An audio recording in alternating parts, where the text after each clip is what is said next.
The massive orbital station Kepler-9 floated silently in the darkness of space, its gleaming metal hull reflecting the light of 3 distant suns. Inside the main arena, the atmosphere was electric. Thousands of aliens from dozens of different worlds packed the stands, their excited chatter creating a symphony of clicks, whistles, and guttural sounds that no human ear could fully process. This was the annual Galactic Combat Festival, the biggest sporting event in known space. For the past 200 years, one species had dominated every single tournament. The Thorians. Massive reptilian creatures standing nearly 8 feet tall, covered in armored scales that could deflect most conventional weapons. They were born warriors, raised from childhood in combat academies, taught that strength and honor were the only virtues worth possessing. At the center of the arena stood Commander Vrek, the reigning champion for the past 15 years. His dark green scales rippled under the bright lights as he paced back and forth, his yellow eyes scanning the crowd with barely contained aggression. Each of his four-fingered hands ended in claws that could tear through steel. His tail, thick as a tree trunk, swished behind him impatiently. The human delegation sat in a small section near the entrance tunnel, looking decidedly uncomfortable. There were only 12 of them, dressed in simple gray uniforms with the Earth Alliance insignia on their shoulders. They looked tiny compared to the other species present. No impressive armor. No visible weapons. No intimidating physical features whatsoever. Ambassador Tom Richards rubbed his temples, feeling a headache coming on. This whole situation was a diplomatic nightmare. The Galactic Council had insisted that Earth participate in the combat tournament as part of their integration into the wider community. It was supposed to be a friendly gesture, a way to welcome humanity into the fold. But Richards knew better. The other species wanted to see what humans were made of. They wanted to test Earth's newest members. The problem was their fighter. Lieutenant Jake Morrison, a decorated Special Forces operator, had been eating something at the welcoming banquet 2 days ago. Some kind of fermented fungus that the Centauri delegation had assured them was perfectly safe for human consumption. It wasn't. Jake had been in the medical bay ever since, violently ill, unable to even stand without assistance. "We need to forfeit," muttered Dr. David Chen, the mission's chief medical officer. "There's no shame in it. Jake won't be ready for weeks." "We can't forfeit," Richard said quietly. "You saw the council's faces when we arrived. Half of them think humans are weak. The other half think we're irrelevant. If we don't show up, we'll be confirming both assumptions." "So what do we do?" asked Captain Linda Gray, head of security. "None of us are trained fighters. I did some boxing in college, but that was 20 years ago." Before Richards could respond, a small voice spoke up from the back of their section. "I'll do it." Everyone turned to look at Dr. Emily Brooks. She was the team's xenobiologist and neurologist, brought along specifically to study alien brain chemistry and establish medical protocols. She was perhaps the least intimidating person in their entire delegation. Short, slim, with brown hair tied back in a practical ponytail. She wore thick-rimmed glasses and usually had her nose buried in research tablets. "Emily, that's not funny," Richard said. "I'm not joking."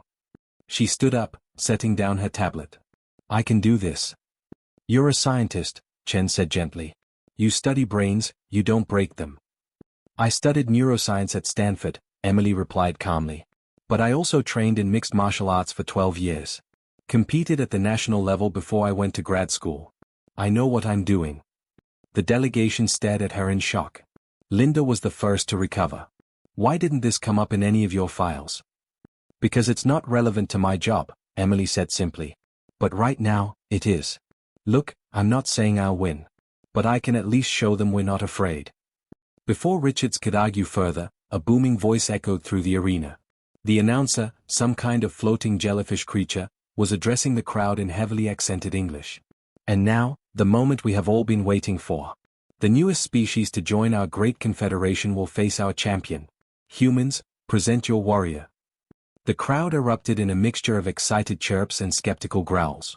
Vrek turned toward the human section, his massive arms crossed over his chest, a predatory grin spreading across his face. Richards looked at Emily. She met his gaze steadily, no fear in her eyes. He realized with a sinking feeling that she was going to walk into that arena whether he authorized it or not. "All right," he said finally. "But if things go south, we pull you out immediately." "Understood." Emily nodded and started walking toward the entrance tunnel. As she made her way down the steps, the crowd's noise changed. Confusion rippled through the stands. This couldn't be humanity's warrior.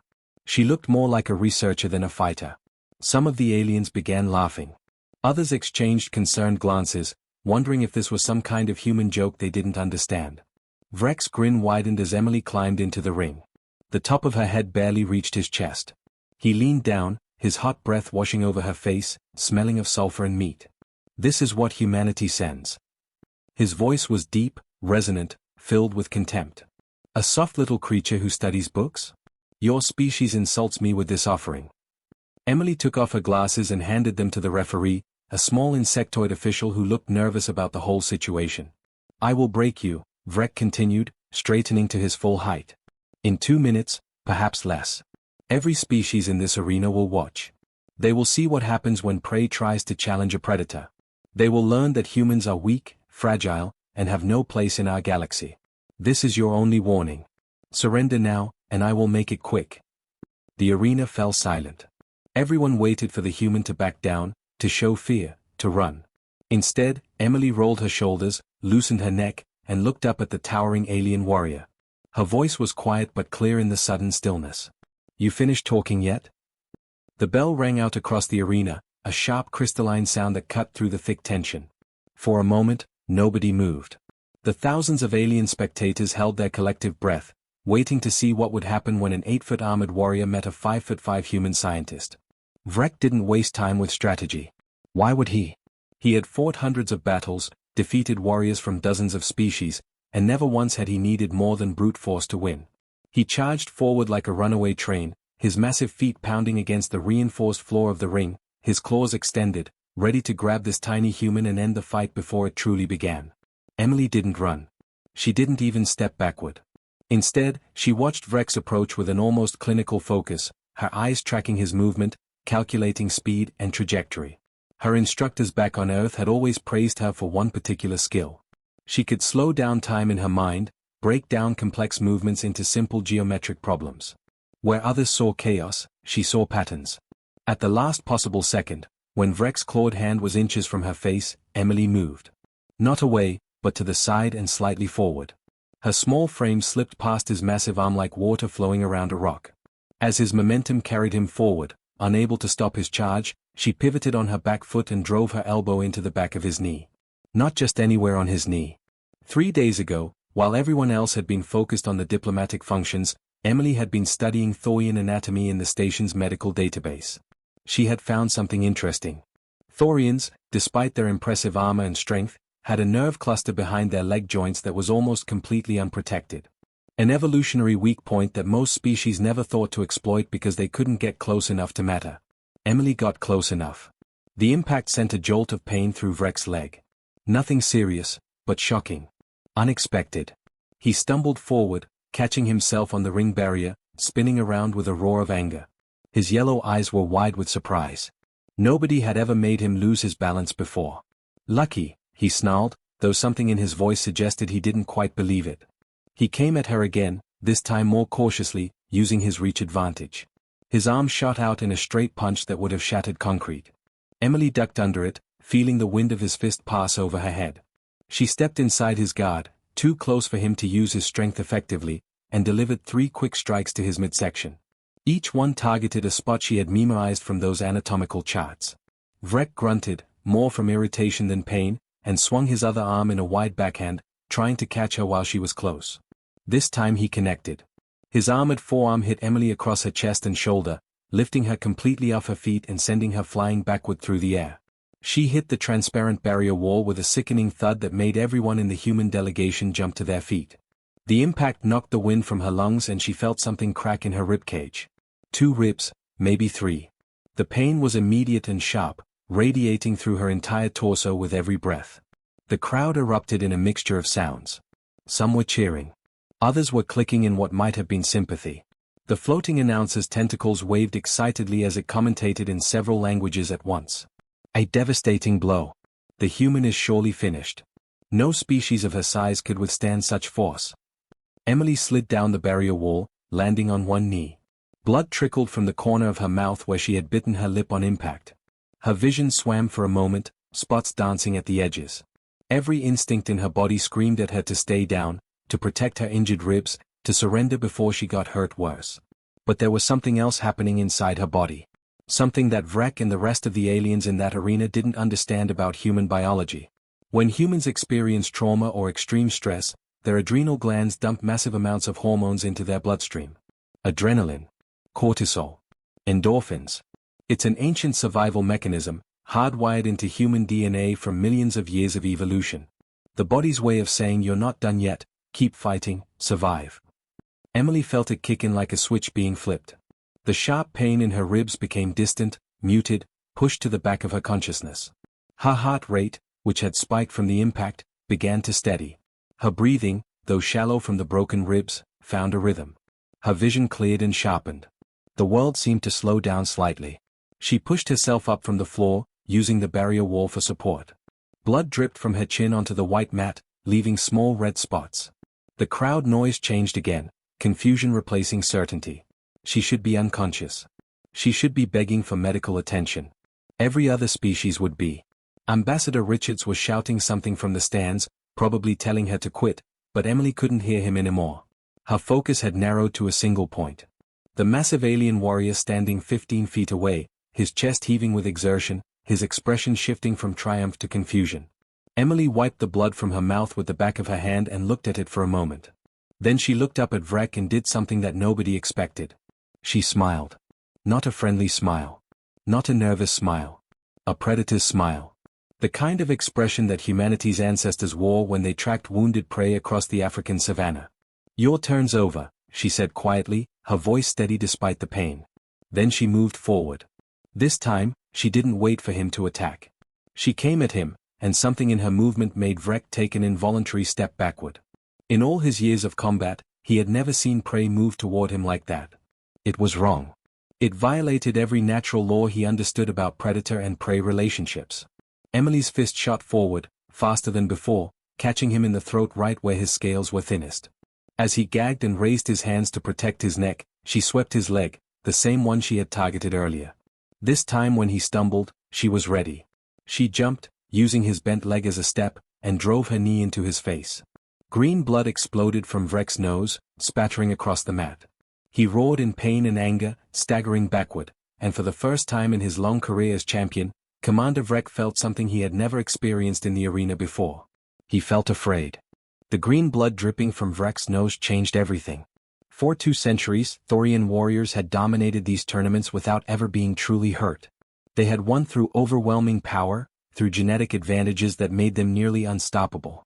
But now, in front of thousands of witnesses from across the galaxy, one of their greatest champions was bleeding. Vrek touched his face, looking at the green liquid on his clawed fingers with something close to disbelief. Then that disbelief transformed into pure rage. He had been toying with this human, showing off for the crowd. That was over now. Now he would end this properly. He charged again, but this time there was no technique, no strategy. Just raw fury and the desire to crush this tiny creature who had dared to hurt him. His massive arms swung in wide arcs, each blow powerful enough to dent steel. The ring shook with his footsteps. His tail whipped behind him, creating additional hazards that Emily had to dodge. But something had changed in Emily too. Something the aliens couldn't see but would soon understand. The human body's stress response is one of the most sophisticated survival systems nature ever created. When Emily's ribs had cracked, when her body had registered serious injury, her brain had made a decision. It had essentially told her conscious mind to step aside and let older, more primitive systems take control. Her pupils dilated, letting in more light, sharpening her vision. Her blood vessels constricted in her extremities and expanded in her major muscle groups, delivering more oxygen where it was needed most. Her liver dumped glucose into her bloodstream, providing instant energy. And most importantly, her brain released a cocktail of chemicals that didn't just mask pain but actually made her faster, sharper, more aggressive. This was the same mechanism that let human mothers lift cars off trapped children. The same system that allowed soldiers to keep fighting with injuries that should have been incapacitating. The same ancient override that let early humans chase prey animals for hours, days even, until the prey literally died of exhaustion. Emily moved differently now. Where before she had been calculating and precise, now she was relentless. She didn't dodge Vrek's attacks anymore. She flowed through them, her body seeming to know where each strike would land before it arrived. When his fist came at her head, she was already ducking. When his tail swept toward her legs, she was already jumping.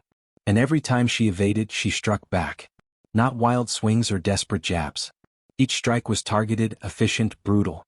She hit the same spots over and over. The nerve clusters behind his knees. The soft tissue around his eyes. The vulnerable points where his armored scales met softer skin. Vrek began to slow down. Not from lack of trying, but because his body was accumulating damage in ways he didn't understand. Humans had been fighting each other for millions of years. They had developed martial arts, combat systems refined over thousands of generations, designed specifically to let smaller, weaker fighters defeat larger, stronger opponents. Emily had studied those systems since she was 10 years old. The crowd had gone nearly silent now. The initial excitement had transformed into something else. Concern. Confusion. A growing sense that they were witnessing something that shouldn't be possible according to everything they understood about biology and physics. In the human section, Ambassador Richards gripped the railing so hard his knuckles were white. "We need to stop this," he said to Captain Gray. "She's going to get herself killed." But Gray was watching Emily with a different expression. Recognition. "Look at her eyes, Tom. She's not there anymore. She's gone into the zone." Richards looked closer and felt a chill run down his spine. Emily's face had gone completely blank. No fear. No anger. No emotion at all. Just focus so intense it was almost inhuman. Vrek managed to catch her once more, a glancing blow that sent her spinning. She rolled with the impact, came up on one knee and immediately launched herself back at him. This time she went low, driving her shoulder into his injured knee with all her weight behind it. The joint bent in a way it wasn't designed to bend. Vrek howled and dropped to one knee. Emily didn't give him a second to recover. She was on him instantly, her movements a blur of controlled violence. An elbow to his temple. A palm strike to his already broken nose. A knee to his ribs that cracked scales. "I yield." Vrek finally screamed, his voice breaking with pain and fear. "I submit. Stop." In any normal fight, those words would have ended things immediately. The referee, a small insectoid creature, was already moving forward to separate them, mandibles clicking urgently. But Emily didn't stop. She couldn't hear Vrek surrender. She couldn't hear the referee's whistles. She couldn't hear the crowd's shocked reactions or her own delegation shouting for her to stop. The rational, conscious part of her brain had been overridden by something far older. Something that had kept her ancestors alive when every day was a fight for survival. She had locked her arm around Vrek's thick neck from behind, her legs wrapped around his torso for leverage. It was a rear-naked choke, a submission hold that cuts off blood flow to the brain. Her weak human arms, supported by technique perfected over centuries of martial arts development, were crushing his windpipe with steadily increasing pressure. Vrek's eyes rolled back. His struggles became weaker. Green foam appeared at the corners of his mouth. 3 referees rushed in together, trying to pull Emily off. She didn't even seem to register their presence. Her grip only tightened. It took all 3 of them, plus Captain Gray vaulting over the barrier and into the ring, to finally break her hold. When they pulled her away, Vrek collapsed face first onto the mat, unconscious, his body twitching involuntarily. Medical personnel swarmed the ring immediately, their instruments beeping urgently as they assessed the damage. Emily stood there, held back by Gray and 2 referees, her chest heaving with exertion. Blood covered her face and arms, most of it green but some of it red from her own injuries. For several long seconds, she stared at Vrek's unmoving form with that same blank expression. Then, slowly, consciousness returned to her eyes. The adrenaline began to fade. The primitive override systems began to shut down. She blinked several times, looking around the arena as if seeing it for the first time. "Did I?" she started to say, then stopped, staring at her blood-covered hands. The arena remained absolutely silent. Thousands of aliens from dozens of worlds sat frozen, trying to process what they had just witnessed. A scientist, a researcher, someone who studied life rather than ending it, had just systematically destroyed one of the most feared warriors in the galaxy. And she had done it while badly injured, with broken ribs, giving away 3 feet of height and probably 200 pounds of weight. The floating announcer's tentacles hung limply in the air, unable to find words. In the Thorian section, warriors who had never known defeat sat pale and shaking. In the Centauri diplomatic box, ambassadors were already drafting urgent reports to their home worlds. Emily's legs finally gave out. Captain Gray caught her before she hit the mat. "I got you," Gray said softly. "I got you." As the medical team rushed Emily out of the arena on a stretcher, every eye in that massive space followed her. They had come expecting entertainment. A demonstration of Thorian superiority. A reminder of the natural order. Instead, they had received a warning. And none of them would ever forget it. 3 weeks passed before Commander Vrek finally opened his eyes. The medical bay was quiet, filled with the soft hum of regeneration equipment and the occasional beep of monitoring devices. Sunlight from a distant star filtered through the viewport, casting gentle shadows across his bed. For a moment, Vrek didn't remember where he was or what had happened.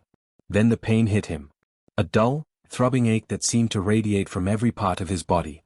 He tried to move his arm and discovered it was encased in a regeneration sleeve, the kind used for severe fractures. His other arm was the same. When he tried to shift his legs, sharp pain shot through his left knee, and he realized that limb was also immobilized. His jaw felt wrong. Tight. He reached up with numb fingers and felt the wire holding it shut. Even that small movement sent waves of discomfort through his skull. What had happened to him? Then he remembered. The arena. The human. That tiny creature who shouldn't have been able to hurt him. The memories came flooding back in fragments. Her cold eyes. The relentless attacks. The feeling of his own throat closing as she squeezed. The darkness that had swallowed him. The door slid open with a soft hiss. A nurse, some kind of blue-skinned humanoid species, entered and immediately noticed he was awake. Her eyes widened in surprise. Commander Vrek, please remain calm. I'll notify the doctor immediately. How long? He managed to croak through his wired jaw, the words barely intelligible. The nurse paused, uncomfortable. You've been unconscious for 21 days. Your injuries were extensive. 21 days. Vrek felt something cold settle in his chest. In his entire career, the longest he had ever been in medical care was 6 hours, after a particularly brutal tournament match. And that had been more precautionary than necessary. Over the next few hours, doctors came and went, checking his vitals, adjusting medications, explaining the damage in clinical terms that somehow made it worse. Fractured jaw. 3 broken ribs. Shattered left knee that would require another 2 weeks of regeneration. Severe bruising to his windpipe. Multiple damaged nerve clusters. Concussion. The list went on and on. But the worst news came from his primary physician, a stern Centauri doctor with too many eyes. Commander, I must be honest with you. Your combat career is over. Even with full regeneration, your knee will never be what it was. The nerve damage alone will affect your reaction time permanently. Vrek didn't respond. What could he say? His entire identity, everything he had built his life around, had been destroyed in less than 5 minutes by a creature half his size. On the 23rd day, he had a visitor. Emily walked into the medical bay with a slight limp, favoring her left side. She looked smaller somehow in civilian clothes, a simple gray shirt and pants. Her glasses were back on her face, making her look exactly like what she was. A scientist. A researcher. Not a warrior. Vrek watched her approach his bed, and despite everything, despite his injuries and his helplessness, he felt a spike of fear. His body remembered what his pride tried to forget. I'm sorry, Emily said quietly, pulling up a chair beside his bed. She didn't look at him at first, instead studying her hands. I went into what we call a flow state. I lost awareness of everything except the fight. By the time I came back to myself, the referees were pulling me off you. Vrek stared at her, confused. You apologize? You won. You destroyed me. Why apologize? Because I didn't mean to hurt you that badly, Emily said, finally meeting his eyes. The fight should have ended when you submitted. I should have heard you. But I didn't. That's on me. How are you even here? Vrek asked, gesturing at her with his one mobile hand. I hit you. I felt your bones break. You should still be in medical care. Emily shrugged slightly, then winced as the movement pulled at something. I was released after 5 days. Couple of broken ribs, some bruising, mild concussion. Nothing serious. 5 days, Vrek repeated slowly. The comparison was too obvious, too humiliating.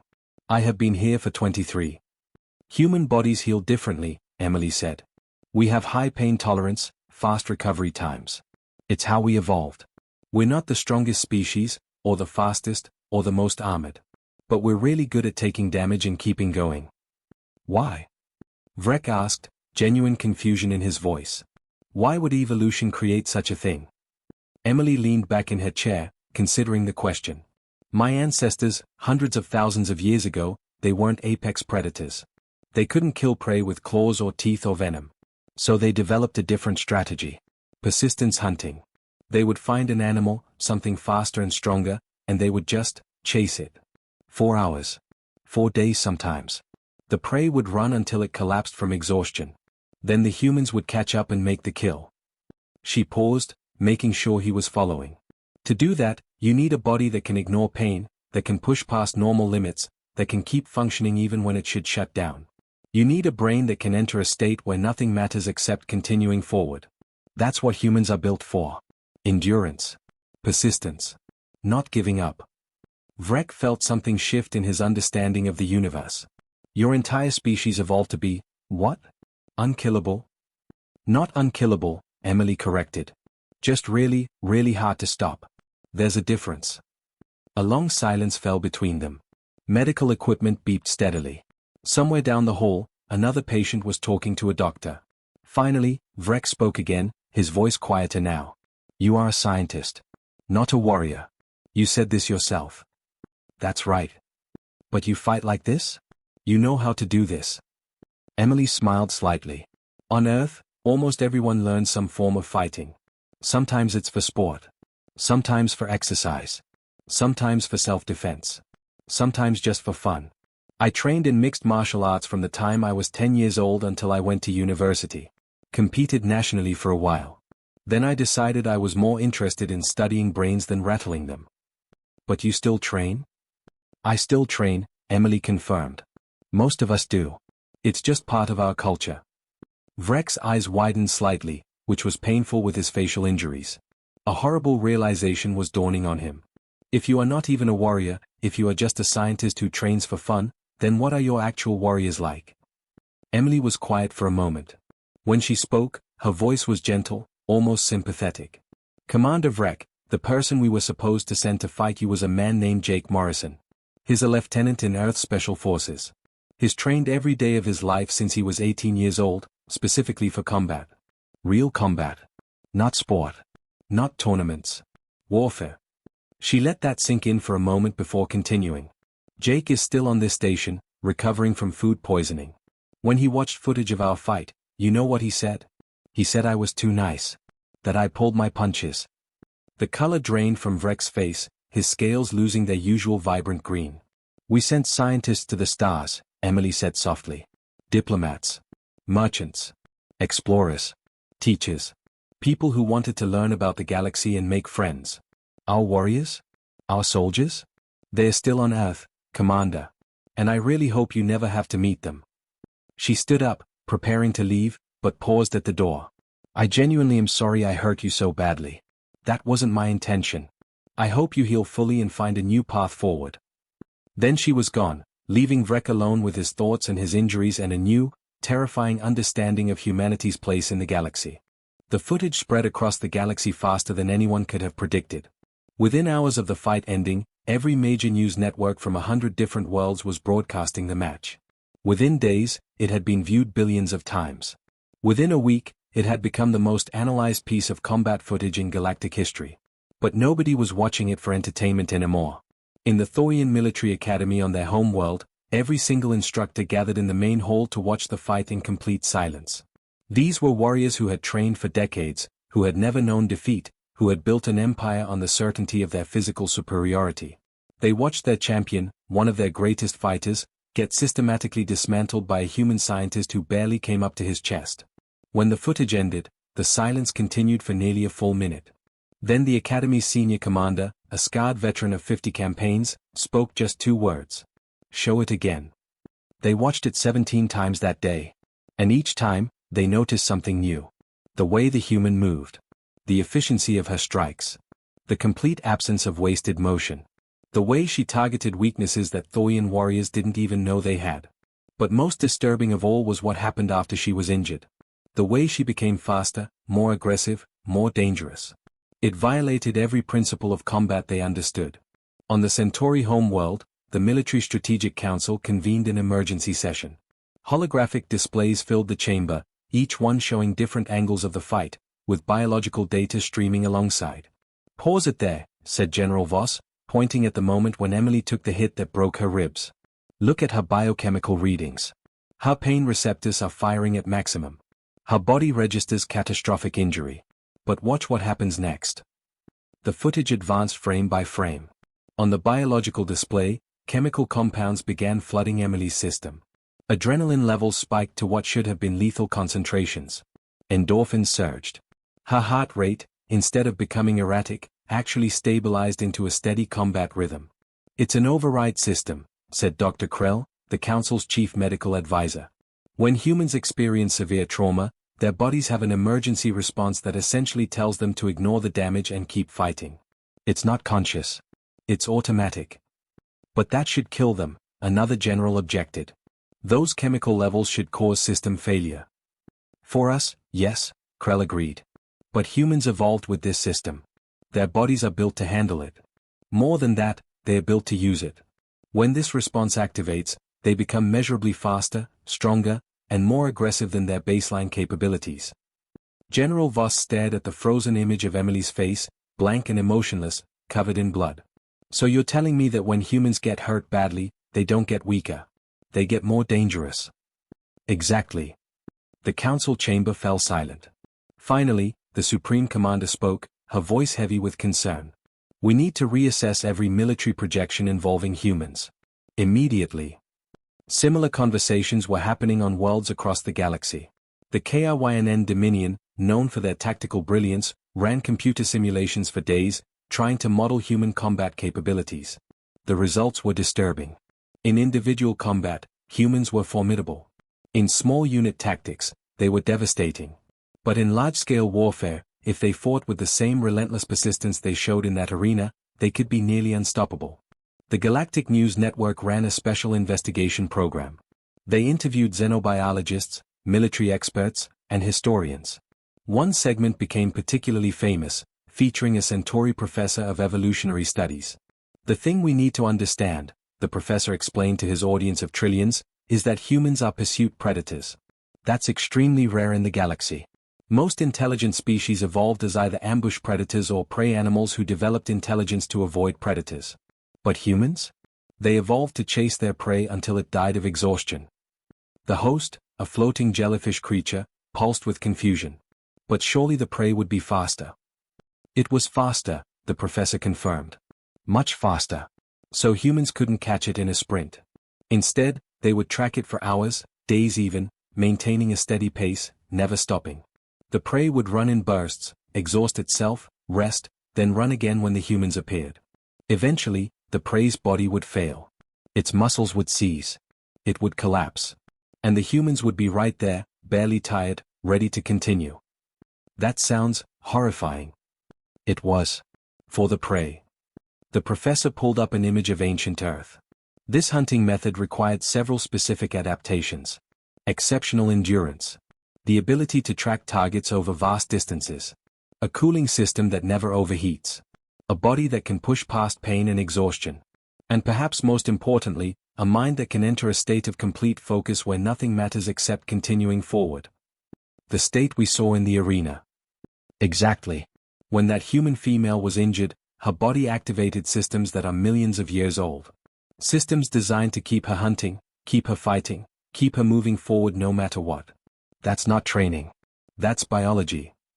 The interview went viral, watched more than the fight itself on many worlds. On Earth, in a military training facility in Colorado, Lieutenant Jake Morrison sat in a gym, finally recovered from his food poisoning. He was running on a treadmill, maintaining a steady 8-minute mile pace, barely breathing hard. He'd been running for 2 hours. He planned to run for 2 more. On the screen in front of him, Emily's fight played on repeat for probably the 100th time. He'd studied every move, every technique, every decision she made. His training partner, Sergeant Lisa Hayes, was on the treadmill next to him, keeping the same pace, also watching. "Think you could have done better?" Lisa asked, not even slightly winded despite having run the same distance. Jake snorted. Emily went easy on him. She always does. Too much control. Too worried about hurting people. She put him in the hospital for 3 weeks. She pulled her punches, Jake insisted. "I've sparred with her. I know how she fights when she's actually trying." That wasn't it. Lisa was quiet for a moment, continuing her steady pace. "You think anyone out there realizes that?" "Some of them are starting to figure it out," Jake said, nodding at his screen where a news report was analyzing the fight. The smart ones, anyway. Should we be worried? About how they'll react? Jake thought about it for a moment, then shook his head. Nah. We've been trying to tell them we're peaceful for years. Maybe now they'll actually believe it. Nothing makes people want peace more than realizing they really don't want war. Far above Earth, in the orbital headquarters of the Galactic Council, an emergency session was underway. Representatives from 73 worlds filled the chamber, their various forms of communication creating a cacophony of sound and color. The council speaker, an ancient being whose species had been exploring space for millennia, called for order. When silence finally fell, he spoke in a voice heavy with grave concern. We have reviewed all available data regarding the incident at Kepler 9. We have consulted with military experts, biologists, and historians from across the galaxy. The conclusion is unanimous. We have severely underestimated humanity. Murmurs of agreement rippled through the chamber. The individual we witnessed was not a soldier. Not a warrior. A scientist who trained in combat as a hobby. Yet she defeated one of our galaxy's most accomplished fighters. This raises an obvious and deeply troubling question. What are humanity's actual military forces capable of? No one had an answer. We have been fortunate, the speaker continued, that humanity has chosen a diplomatic path. They have sent us their teachers, their researchers, their merchants. They have been patient with our dismissive attitudes. They have sought friendship despite being treated as lesser. But make no mistake, delegates. This patience is a choice they are making. Not a weakness they possess. He paused, letting his words settle over the chamber. I am therefore proposing Resolution 4772. This resolution establishes a formal understanding that humanity is to be treated as a peer species with full rights and representation. Furthermore, it establishes that under no circumstances should humanity be provoked into military conflict. Any species that violates this directive will receive no support from this council. The vote was unanimous. Not a single dissenting voice. The resolution was filed in the Galactic Council's archives under a category that had only been used 3 times before in 10,000 years of recorded history. The category was labeled, Existential Threats. On Earth, most humans had no idea any of this was happening. Emily returned to her research, published a paper on Thorian neurology, and went back to her quiet life. Jake recovered and returned to his training. The rest of humanity continued going about their business, exploring the stars, making friends, learning about the galaxy. But now, when human ships arrived at alien ports, they were greeted with a new kind of respect. When human diplomats spoke, others listened more carefully. When human merchants negotiated, they found better terms. And in military academies across 100 worlds, the fight footage was required viewing for every new recruit, with the same lesson attached. Never mistake human kindness for human weakness. They are not the same thing.